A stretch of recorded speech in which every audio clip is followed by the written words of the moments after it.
Yay Media Group.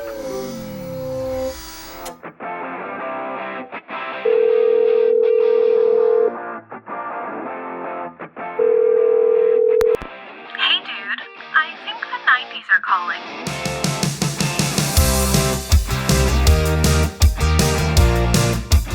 Hey everybody, welcome back to Hey Dude, the 90's called. I am one of your co-hosts, David Lasher, and I'm here with my partner in nostalgia, Christine Taylor. Hi, how are you? Hello. Hello.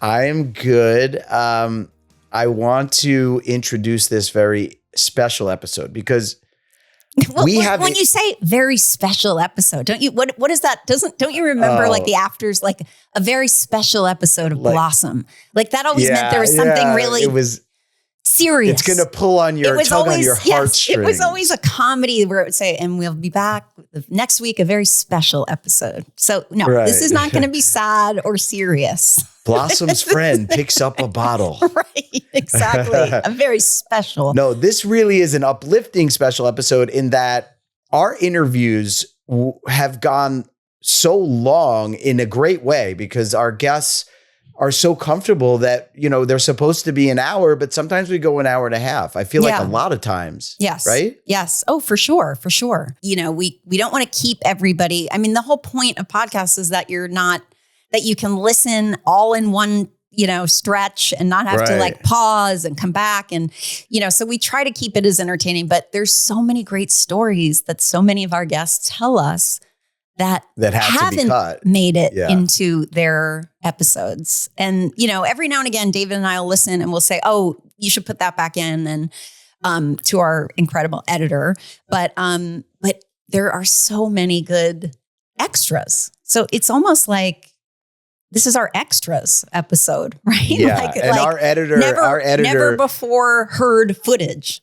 Never before heard, but curated by our editor, Ian, who after he sends us a rough cut, he's like, but I got good stuff for the special episode. Just wait. We're not getting rid of it. It's going to be there. So this is that episode. Yes. So this is, lots of different guests we've had on over the last few months, right? 3-4 months? The last 3 or 4 months, all of the behind the scenes stories that were not in the show, that some of them might be a little racy, but they're or not. Yes. Or sweet. Or sweet. Who knows? But it was definitely worth putting into its own episode. So I hope everyone enjoys this one. Enjoy. David Krumholtz. I'm not a rogue going guy. I don't need, I don't go rogue. I don't want trouble, man. I've caused enough trouble. I don't go. Are your kids interested in the business at all? They're into they love movies. Yeah. They're very creative. How about your kids? Your kids must be super creative and they both are. Our daughter graduated college is acting. She's in an off-Broadway play right now. Our son is in drama school. For us, it was it's almost like cliche. Yeah. And I always just say this just because I came from a family and, where no one was in show business, but Ben, it all falls in the Stiller bloodline. Sure, right. I blame Stiller and Mira. Yeah. For handing it down. And then I contributed. Still is one of the funniest people that ever lived. Another born funny person, where they're literally out of the womb funny. Then it's no surprise. And yes, my kids, it's one of those things. And then people say things like Nepo baby. And it's like, well, they are talented. I care. My daughter really wants to do it. We've kind of told her to wait a bit. Mm-hmm. We don't want her to be on set when she's a kid. We want her to be a kid. Yep. But she does a lot of school plays and community theater. She just played Cruella de Vil in her 5th grade production of 101 Dalmatians, and she rocks. That's cool. Oh my God. Very proud of her. And she's the best role. Are you kidding? And she is super duper funny and talented beyond, just an amazing writer, comedian, the world's her oyster as a performer if she wants it. But I'm not sure, that might change. You know, she may. How old are they? How old are the kids? She's 11. Pema, her name is Pema. She's 11, and my son Jonas is 8.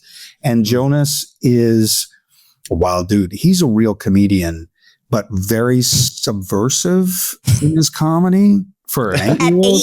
At 8 years old. He's brilliant. It's freaky. He freaks me out. I'm scared of him. Deeply frightened of my son. Not a joke. Yeah, but he's insidiously funny. And so, like, literally. So, you know, a dark sense of humor.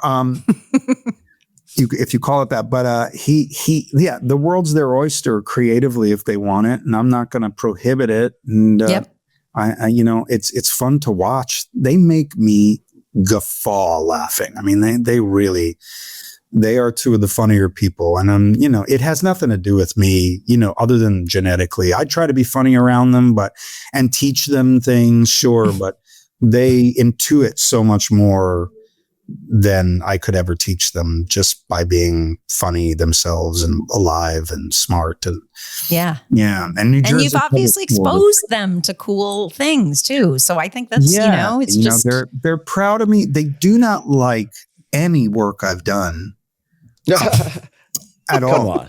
I swear. Wait, not even the Santa Claus? Very impressed with me. They don't think that I'm a good actor. You know, they do judge actors. They have their favorites, and they think I'm just okay. The only thing they like that I've ever done was a job that I did in 4.5 hours of prosthetic makeup, where I played an old lady. I created a TV show called Gigi Does It that no one watched.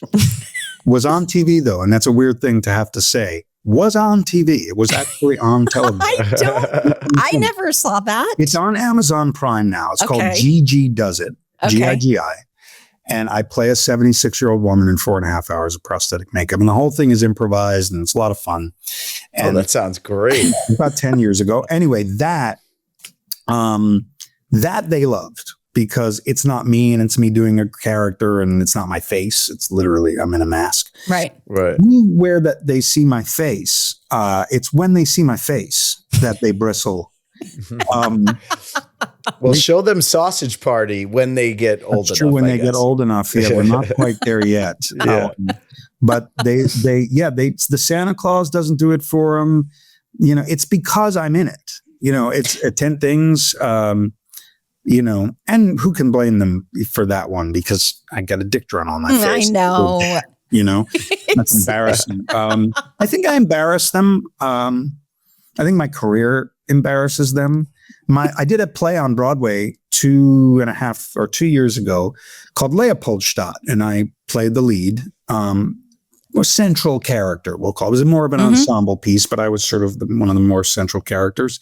And my daughter, who was 8 at the time, was desperate to see it. And I said, "You'll never understand it. It's too adult, and it's depressing, and it's scary."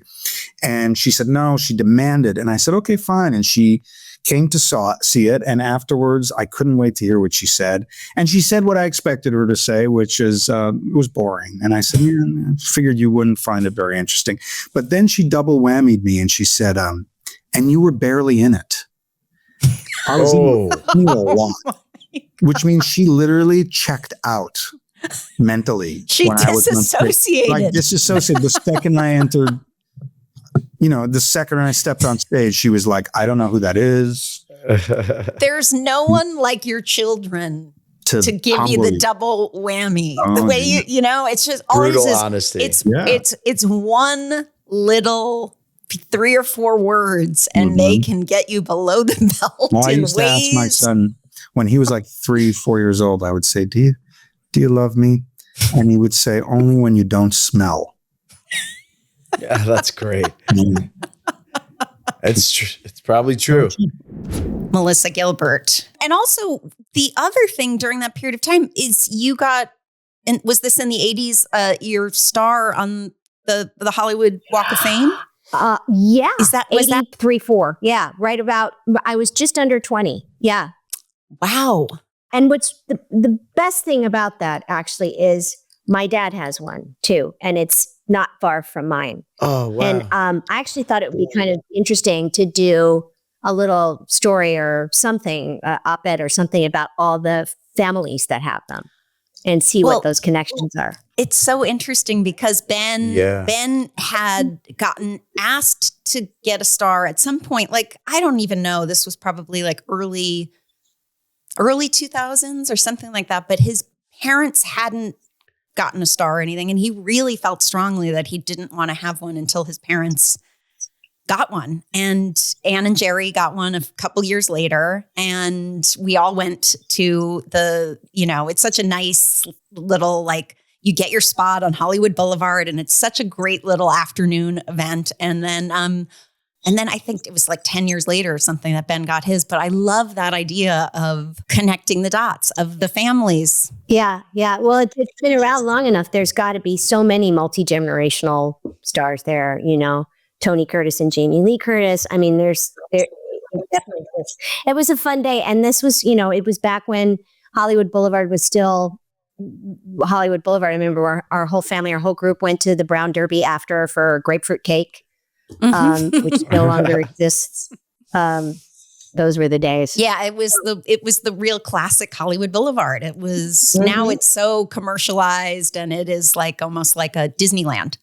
It feels like it really is there now. I just remember where it used to be someplace to avoid at all costs. It was a little sketchy. Where is your star? Near, I want to say, I always forget. I have a really great picture though. My mom wanted my kids to see it. And so she and I took the kids at one point. My youngest was still in a stroller, and we took my 4 boys, and we were standing there looking at it, and she reached into the giant purse and pulled out a bottle of Windex and paper towels and made them clean it. Oh, I would do that. So I have pictures of them cleaning it. So brilliant. I feel like it's not near Vine, but closer to Cahuenga, maybe. Got it. I don't spend a lot of time there, obviously. Well, who does? I know. And also when you're there, there's so many people. It's like you're looking down, you can't walk and look at the same time. It's odd too. Reid Scott. It's just so cool that you guys are still friends after all this time. It's like, it's amazing. I love that. Well, it was crazy because when our, the series we did, Hey Dude, from 1989 to 91, when the show ended, I repeat this all the time on the show, but we didn't have cell phone numbers for each other. Cell phones didn't exist. We had our parents' home phone numbers. And when we moved to LA, David, you and I stayed in touch for the first maybe couple of years as we tried to keep our romance alive too. We tried to keep our teen romance alive. We did not land that plane very smoothly like Maisel did. It was almost like when it ended, we really disconnected. Like I didn't see you for 10 plus years until we came back to do the reunion for our show. And then it was like we all reconnected, and like almost no time has passed in a weird way. You know what I mean? It's like for you and I don't know. There's just something about those years together, coming up together at that time. So become part of your DNA, right? Definitely. Yeah. Yeah. And resolving, it's when you have someone that you're really close with and you drift apart and it's not good. It's like, it doesn't feel right. When you're 19 too, you're like, we were we were kids. Yeah. We were littles. Melissa, I have notes here to ask you about living off the grid. What does that mean? We're not off the grid. The majority of our life is up here at our place in the Catskills. We still have an apartment in the city. We have a nice little pied-à-terre in the Upper West, which is perfect. But we have 40 acres up here, and we bought this really rundown hunting cabin that I'm sitting in right now that we renovated and turned into a home that we could live in. It didn't even have heat. I mean, we used to have to, when we left, we had to drain the water out of the house so the pipes wouldn't freeze. Wait, you live in the Catskills with no heat? No, we didn't. No, used to. We bought the place that didn't have heat. Oh, okay. We have heat. We have heat. We have a lot of wonderful modern. We have internet running running water. We have a well. We have our Look own at water. that kitchen. Look at that kitchen. Yeah, you're in a well 50s water, right? diner. It's just the kitchen. We have chickens. We have a garden. And what happened was the house was ready for us to occupy and spend time in, which we thought was just going to be weekends and, vacations. And COVID hit. And this is where we locked down, and it all flipped. This became our primary residence. And now we go into the city for doctor's appointments, work, sushi, because to see shows, to be in shows. And the Catskills is like the Dirty Dancing 1950s summer vacations for. Right, that's the area, right? That's the area. For reference for you, this is also where my father worked a lot. My grandfather was a stand-up comic up here. So my roots are long and deep up here in the Catskills. It's so beautiful up there. It really is so easy. I mean, if you've lived in LA for, your whole life, and you know that it takes you 2.5 hours to drive from the West Side to Hollywood or so, depending on traffic, the drive from the Catskills to the city is not that hard. It's so easy. It's 2 hours. It's 2 hours from us door to door, and it changes visually as you drive. Either way, the topography changes constantly, so it's always sort of new. And the seasons, it depends on what's going on, and things are growing, and there's animals. I walked to my local yoga studio 2 miles this morning, and because of all the rains and stuff we're having now, there's all these little red salamanders everywhere. It's like a constant.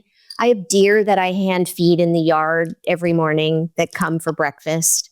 We're up in Westchester. We have a place up in Westchester, and having the wildlife up there, and we have big dogs, and they're pretty protective of but there's a fox that is sputtering around that drives our dogs crazy. They catch a scent. I call the fox a she because she's so smart and she's so quick.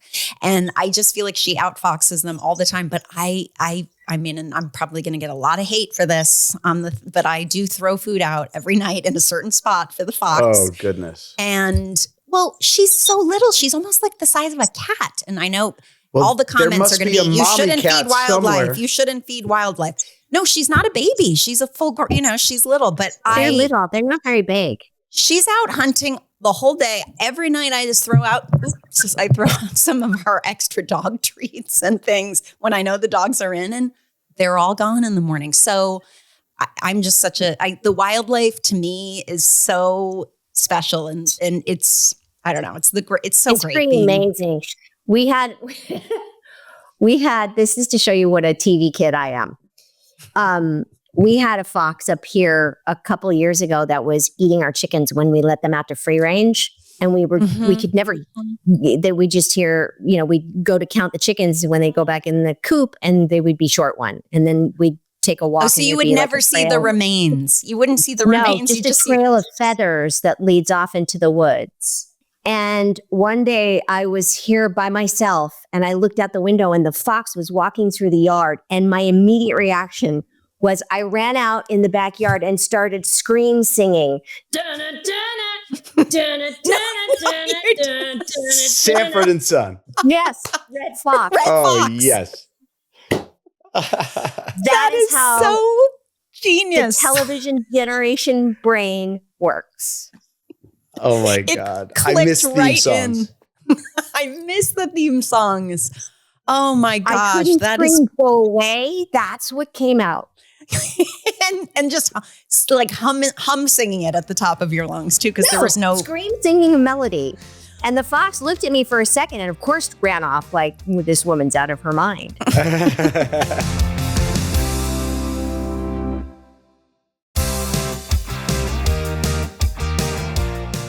During our break, we were talking a little bit about your amazing husband, Tim Busfield, who please send our love back too from Ben and I. But I think we did spend time we were just talking about our mutual friend, Ajay, and we spent time at their place. And also I oddly ran into Tim it was a few years ago. I mean, this is probably more than a few years ago, but it was more than a few years ago because it was a production of Hello, Dolly on Broadway with Bet.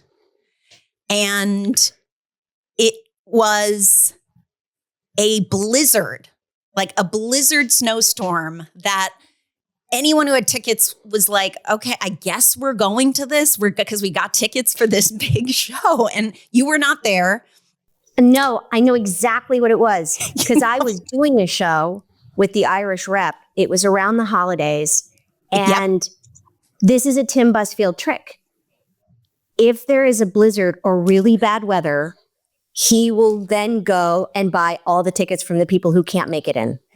I mean, not all of them, but you know what I mean? It's so easy to get tickets because no one's able to drive into the city. Exactly.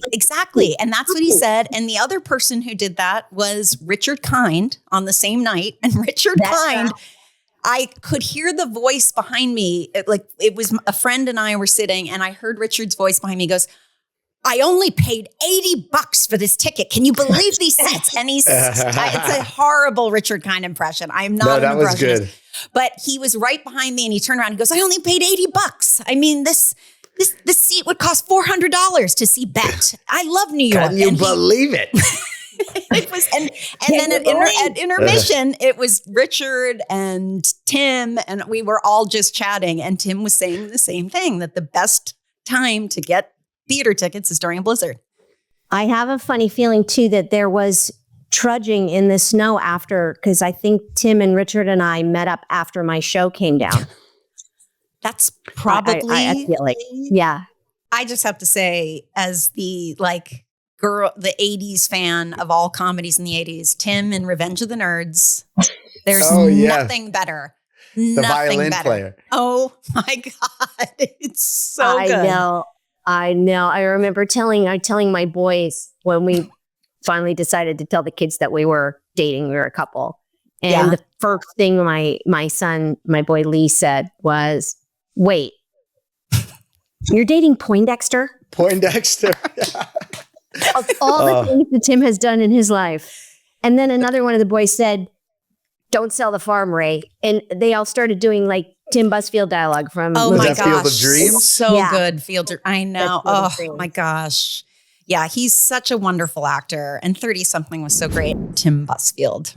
Let's also, before we let you go, we don't want to keep you too long, but your amazing wife told us the story of meeting you on the blind date. It wasn't a blind date. You guys had met each other, right? You'd known each other. Right? Well, Smokehouse or something? It started not far. Well, no, it wasn't a smokehouse. The first time we met was during. We met, we crossed paths at the Emmys, right at the end of 30-something when he won, the year he won. And it was the year Michael Landon had passed and I was there doing the tribute to him. And that was the first time our paths crossed, and they crossed repeatedly over the years. And then there was a chunk of time where we just didn't cross paths. First of all, I met her, a friend of mine, John McNamara, who's wrote the Bryan Cranston movie where he plays the writer. Trumbo.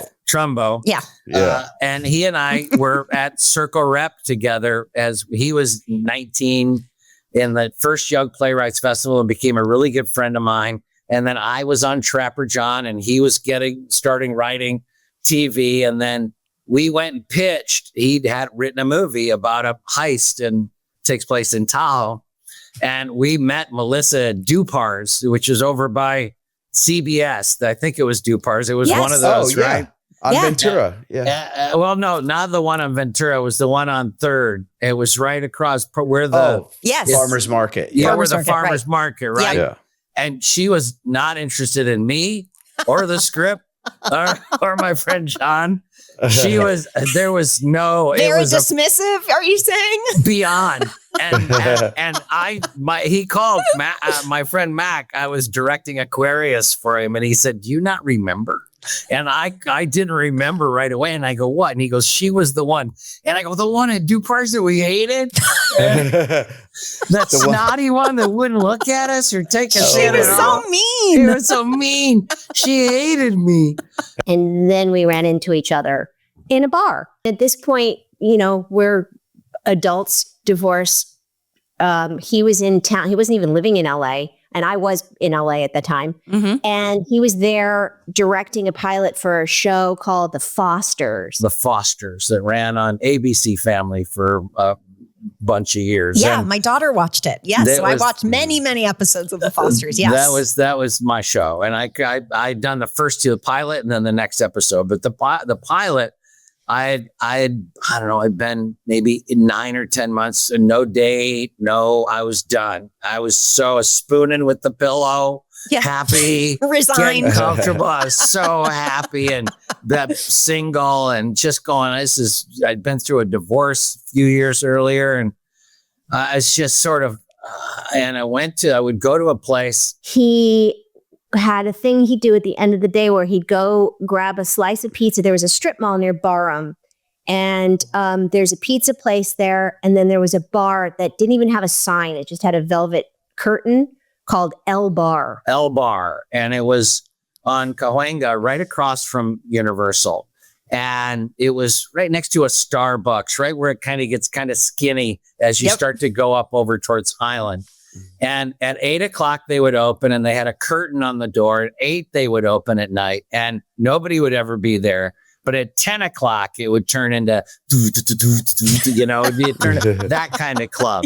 Right. But right next door they had pizza by the slice, and I'd go in and get meatballs or a slice. And then he would go into El Bar, have a drink, eat his pizza, watch TV, and then go to the rental house he was staying in. And I was out that night with my gay best friend Daniel. And we were going to disco night at Oil Can Harry's. Oh, of course. We'd pass that place all the time. Well, it was so much fun. It was so much fun. But we were going to go dancing and meet up with a whole group of other friends. And we were kind of killing time. And we went into this bar because I'd been taken there by someone else. And I thought it was kind of a cool vibe to kill time. And my friend Danny realized he'd left his phone at my house, which at that time was nearby in Studio City. So he left. So I'm sitting alone. There's no one in the bar, just me. And on this one day, I grabbed my stuff and I had my hands full, and I went in, and there was one person at the bar alone wearing a fedora. And I literally backed out and leaned against the wall and was like, "What is that? That's no, don't go in." I'm standing there talking out loud to myself. What is that? Like Harrison Ford in Raiders when he's like, snakes. Why do you have to be snakes? I go, I can't this. And I'm looking at the food and I'm like, so I go in and I go past her to the end of the bar and I order it. Mezcal, which made me laugh. And I'm like really shy. I'm just very shy. And for some reason, I screwed up the courage to say, "Tim?" And he looked at me and I said, "Melissa Gilbert." And we had just become friends on Facebook. She says, "You just accepted my friendship yesterday on Facebook." And I looked and I saw under the hat who it was. I was like, oh my God. And then we talked and went like this. And we started talking. And 4 hours later, we've now moved closer and closer and closer in stills, and we're still talking. I turn around, there's like 20 gay men waiting for me to go dancing, staring at me, and I can't leave. I was like a magnet. I couldn't go anywhere. At one point I said, "I'm going to get out of here now." She said, "Quit while you're ahead." And the next morning we texted each other right at the exact same time. "Do you want to meet for brunch?" And we've been together, inseparable ever since. But you're brushing over a moment that she shared that was so good. Finally, he'd been shooting all day. He was exhausted. And so he said, "Look, I've got to go." And I said, "Yeah, it's probably a good idea to leave on a high note." We exchanged numbers. And as he left, he just went like this on my earlobe and walked out the door. And I was like, that's it.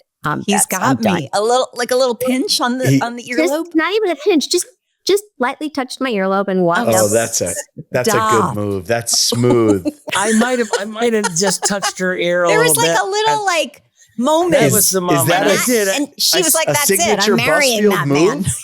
No, ear tug? No, it was just there, and I was like, that's when I said I gotta go. You don't want to. There was no sort of. It was real. She was real. And it could not be about let's hook up. It could not be about that. It had to be about has what just happened?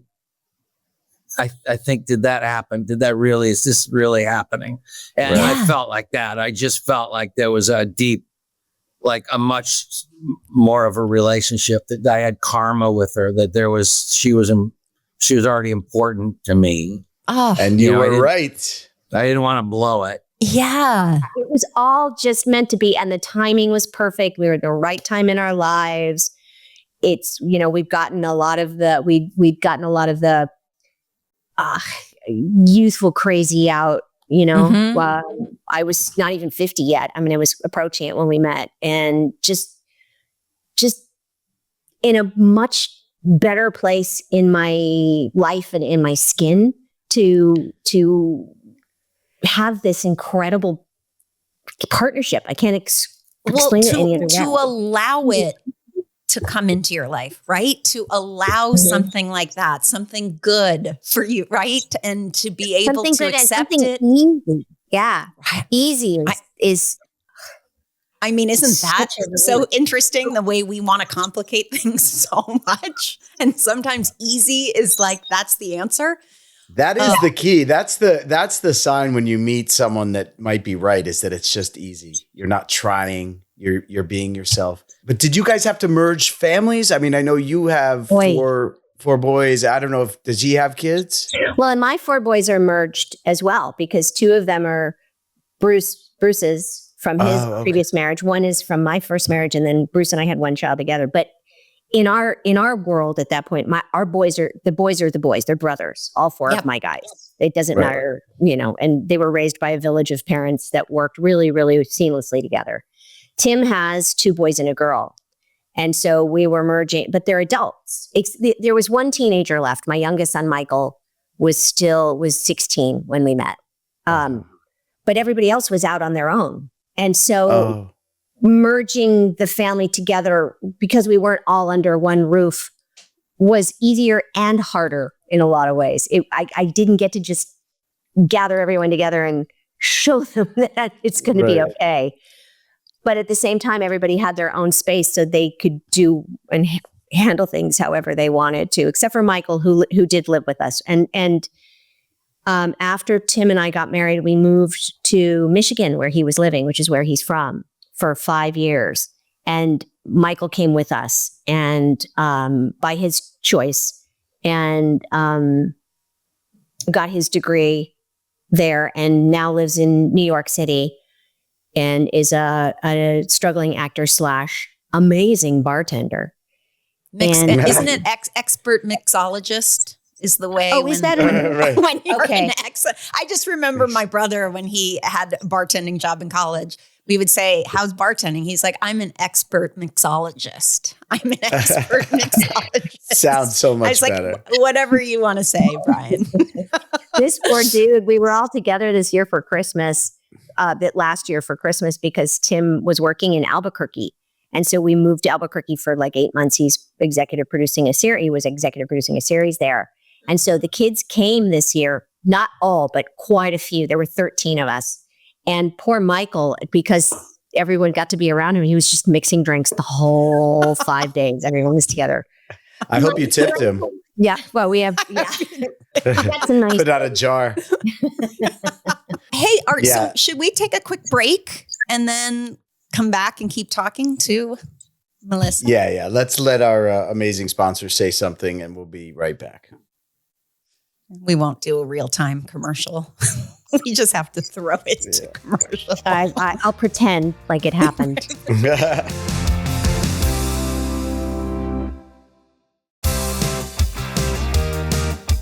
Jenny Mollen and Jason Biggs. I'll tell you the truth. I know you guys, but my bigger concern, Jenny alluded to it, is that and I don't begrudge him this. He's 11 years old, but his fascination with the fame component, like that to me is a more important conversation than like what I did in the movie, playing make believe and pretend. Exactly. Like as a character. Yes. Like whatever. Like, but I'm hoping he outgrows that. He's still the fame 11. stuff. I think that's what I'm saying. Now the first 100. I'm not like concerned, but that to me feels like an important learning moment that we could have a conversation around. Like, here's why I like to do what I do. Here's what fame means to me. Here's what success looks like. Here's how I define success. Here's how whatever. And like that to me is a conversation that should happen. Yeah. Yes. Regardless of if I think he's going to grow out of it, which I'm sure he will. But like that came up because we were talking about me being a kid actor, and he was like, I want to be a kid actor. And I was like, well, no. And well, you don't know what our instinct was like, means, absolutely not. But then I was like, you can be like, there's school plays, there's classes you can take in the city. Yeah. A lot of your friends do them. Right. And he was like, no, I don't want to do that. I want to do like what you did as a kid. Like, I just want to be on TV. Yes. Yeah. Right. I just want to get fans. That's the world we're in. I want fans. That's what he said. I want fans. And I was like, oh my God. He also tells us that he's the main character of our family. So that's what we're dealing with. You guys might be in trouble. He might be heading for some on-camera moments. I have a feeling. Good luck. Yeah. We've My got dad's two more in our famous house. than your dad.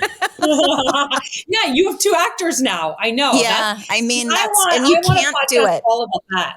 I know. We'll do that all about that. Susanna Hoffs. I met my wife when I was 23, and I was talking about this the other day. Like, I didn't know what was going on. You're so young. This is what I'm talking about. Yeah. And I think back like to my 23-year-old self, thank God I stepped up and realized I might never find this again. So like one of the best decisions of my life I made, 25 years ago. Wow. Not knowing but when you were 23. I met her at 23, then we got married at 26. Yeah. Wow, that's rare these days. It's really rare. And like you were saying, David, giving your 23-year-old self the credit of like, maybe you didn't know, but something in you just took a leap. Yeah. Right. And you trusted her, you loved but are male brains even fully developed at 23 years old? That's a great question. I know it takes longer, right? It's around that time. So you were just getting fully developed at that point. Yeah, I was told where to show up and stuff like that. Thank God. But yeah, I mean, we're still married and it's amazing. But yeah, the guys need a little bit of a push. And I mean, Jay definitely did. So your story isn't quite it's not apples to apples with Jay, but like I definitely needed to give the nudge. Like he wasn't going to go into the second date had I not like pursued it a little bit. Yeah. Pursued it. Yeah. Yeah. And that also speaks volumes to you, because I remember that period of time too, as the girl, like if you'd go on the date, the whole thing was like, well, I'm not going to call first. I'm not going to you know what I mean? Let the games begin. Oh my God. Let the games be the game playing of it. And so again, I think it goes back to like the way you were raised and the way you were just like, you really knew who you were, and you had parents that were open and were honest and truthful. And like, just, you spoke what was real. Yeah. Like you didn't have to play those games. You could just, be able to know it. And I just did in that moment. It's so strange when I look back on it, but I guess all the experience with different people and having different boyfriends during the 80s led me to the moment where I really it was like the sun broke through the clouds and you're like, okay, I'm seeing it now. I get it. Yeah. But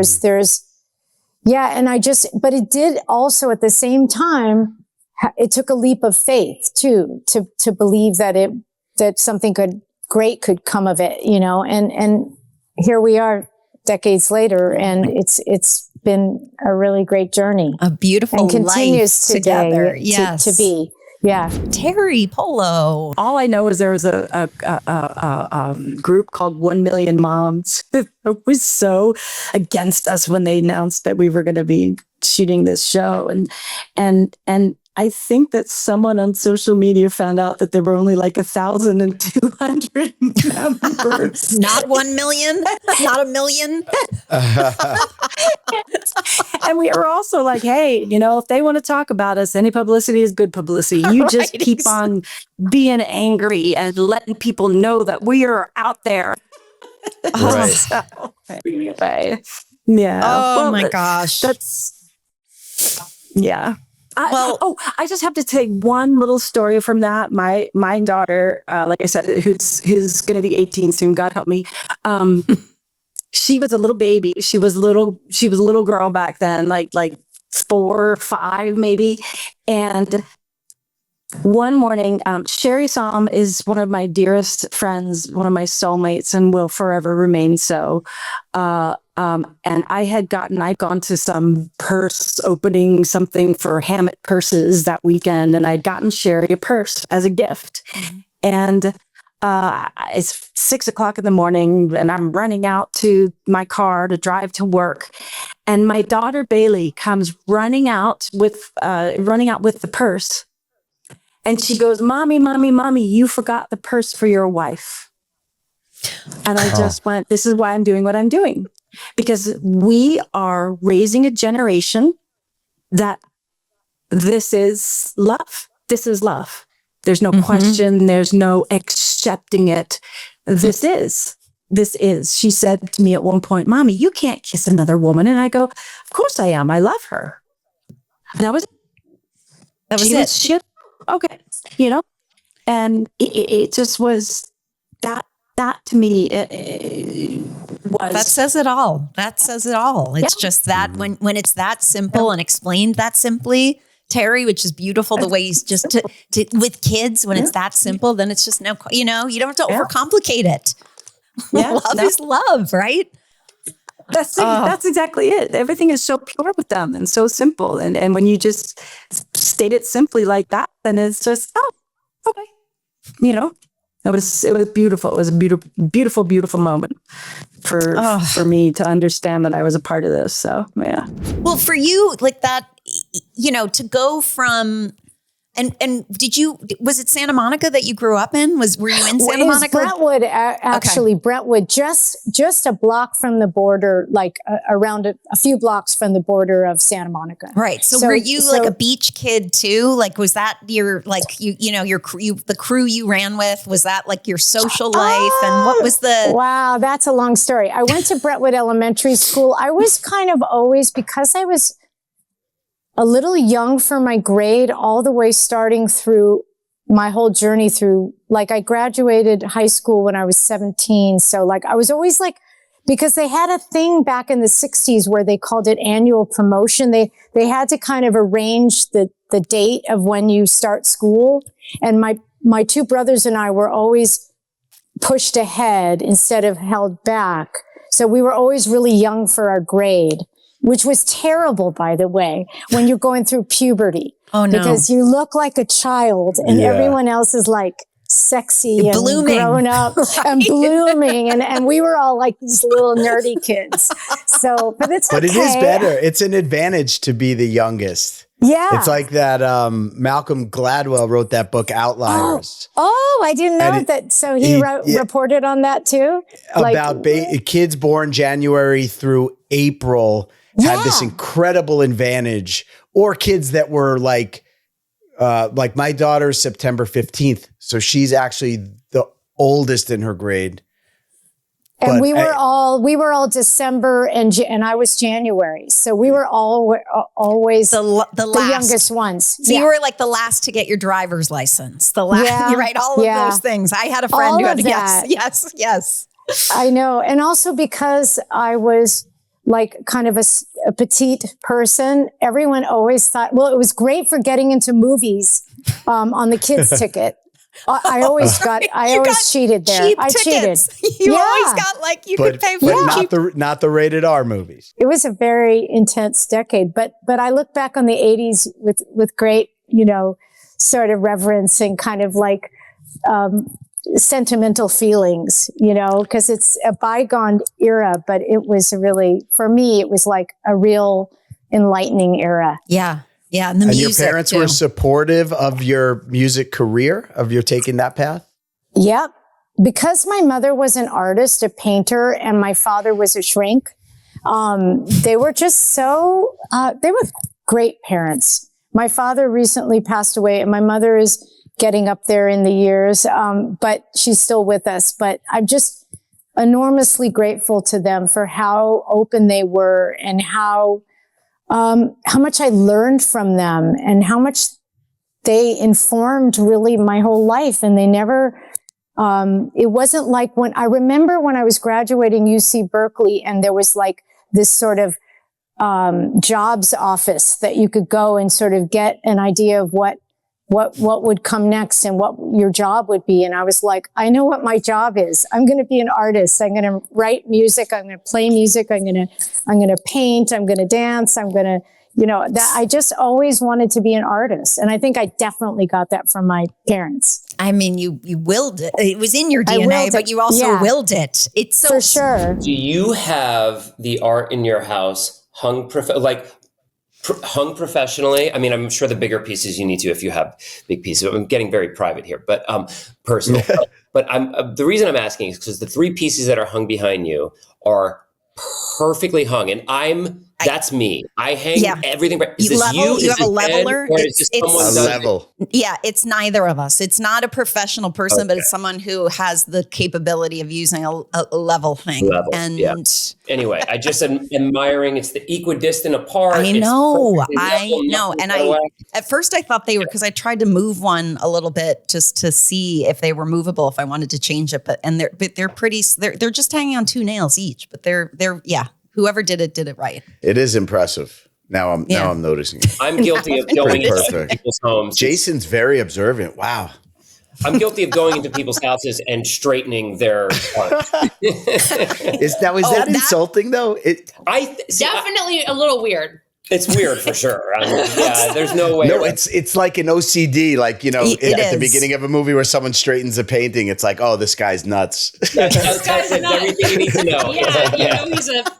He's a serial killer. So I just like to tell people when I'm coming into their homes for the first time that I'm fucking insane, and without having to say, hey, I'm fucking insane. Without coming right out with it. Yeah. I mean, the 2 of you together, and you're just like, can I say it on record? Like, I want to be like the cool couple, like you guys. When you our guys are.